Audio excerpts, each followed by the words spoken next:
Hello friends. In a previous video of health and disease we have discussed about the basic definition of the health, basic definition of the disease, how immunity is the in the center of both health and disease, and how that immunity, when it's play the tricks, we go into a state of disease, and when that immunity comes into its normal state, we come back into the health state. I also talked about the factors that are responsible for keeping that immunity in best of the shape. Now we will discuss in detail about the factors which are responsible for immunity, and these are the factors which in a simple language we call it whether it breaks it or it makes it. So the factors which are responsible are, first and foremost, is ahar. These are the factors which has been mentioned in our ancient literatures. Many of us have knows about it. There is an information regarding all these things. I'll just going into a detail of it a little bit. So there are four factors: ahar, vihar, nindra, maithun. Ahar, food. Now we all know that food is damn important, and in the current situation of corona, everybody knows the immunity booster foods and all these things. All foods are giving some sort of an immunity, plus or minus, but they are immune boosters. But that is one aspect of the food which we put into the category of the quality of the food, because quality of the food defines and makes a difference in the immunity. But there are other things which are equally responsible for immunity to be in a better shape. So type of the food that we eat. Now we have seen since the opening of the market in 90s, we have seen lot more influence of Western food in our day-to-day life. It has an inheritance of the British colonial rule for 200 years, but it has come into a major play in our day-to-day life since the market get open. So things are get easily available to us, and we end up into eating a lot of those things which we generally put into a category of fast food. Geography is a very major important factor. So which part of the country you are living in and what kind of food you are eat, these are direct relations to it. Say for example, if you wanted to eat dal bati, say in Gujarat or say in Maharashtra or say in the South India, it will be very difficult for you to digest. You can eat it, everybody, you can eat anything. Issue is that whether are you capable of digesting it properly, or whether it has its own toll on the body. And the same thing if you eat in Rajasthan or say in the north of India, you can easily get it can easily get digested. So why of this?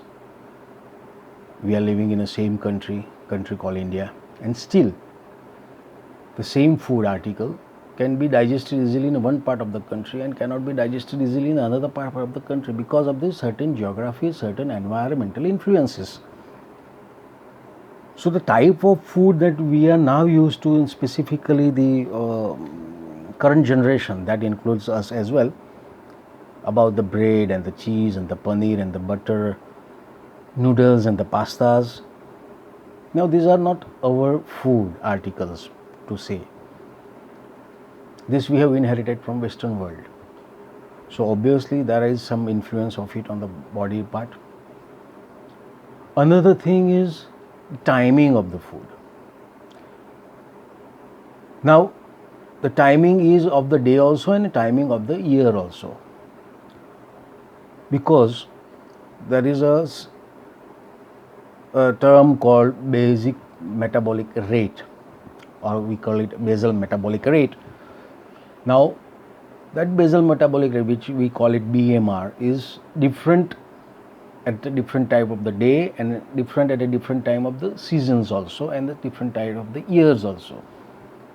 So your BMR is quite high in the start of the day, so morning. So generally it has been said that you should have a healthy breakfast, because in the early hours of the day your BMR is quite good, you can digest it, and that gives you enough energy also to perform your duties. As the day progresses, your BMR gradually goes down, and that leads to understanding that it has been said that your breakfast should be like a king, your lunch should be an average, moderate, normal person, and your dinner should be like a beggar, where you eat whatever is there available to you and that's it. No fuss about the food in the evening.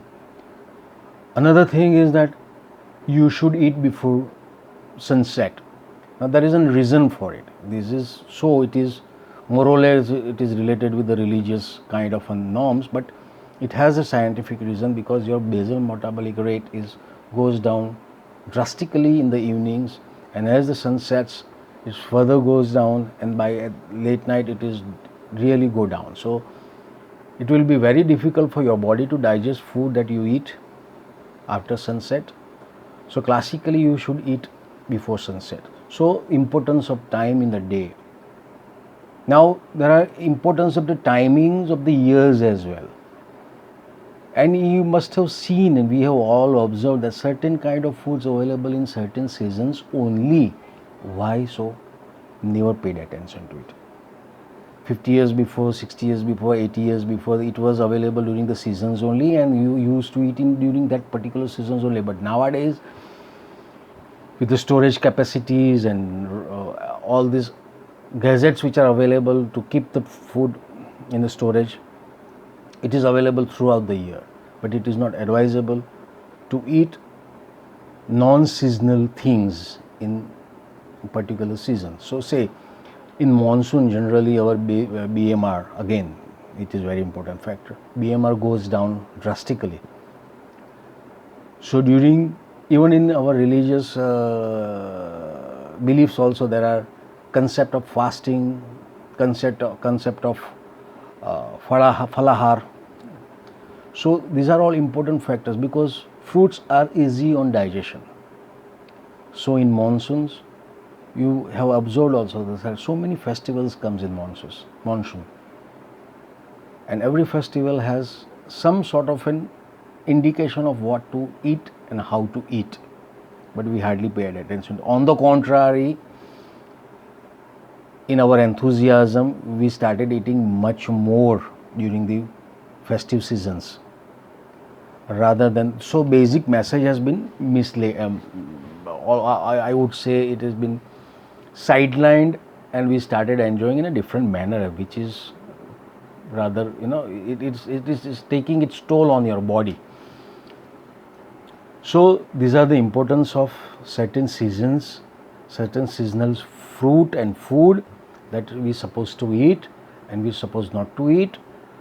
So monsoon, be light on your tummy, at least try to make a choice of having fruits and green vegetables, which is less available in monsoon, but still.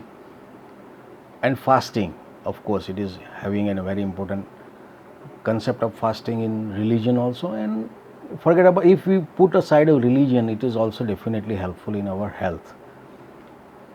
So timing is very, very important, which time of the day you eat and what kind of food you eat. These are the important things. Quality of the food, as we have discussed in initial part only, there are certain immune booster food. All foods are giving some sort of an energy to you, no doubt about it. But then there are certain foods which is known to boost your immunity. So yes, quality of the food is also important aspect. Quantity of the food. Now this is something very difficult to gauge, because every individual has their own capacity to digest also. Every individual has a different kind of an activity of the day, because of their profession or the kind of the job that they are doing or the kind of the activities that they do during the day. But more or less, there is one guideline, is that keep your stomach at least 25% empty. So whatever amount of hunger you have, at least you keep that 25% hunger intact. So eat only 75% of your hunger. This is a very basic important aspect. Now another factor, though we have discussed about the food part, we can go on and on and on, but it is very difficult to put it into concise form. Another factor, nindra, sleep. Now sleep has a very important factor.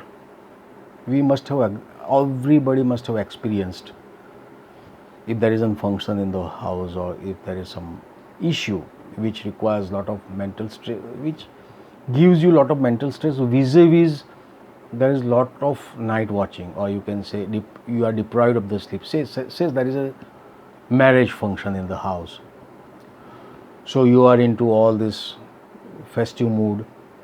Also there are a lot of things to be get done, so you are deprived of the sleep. Again your food timings get altered because of the lot many things to be done.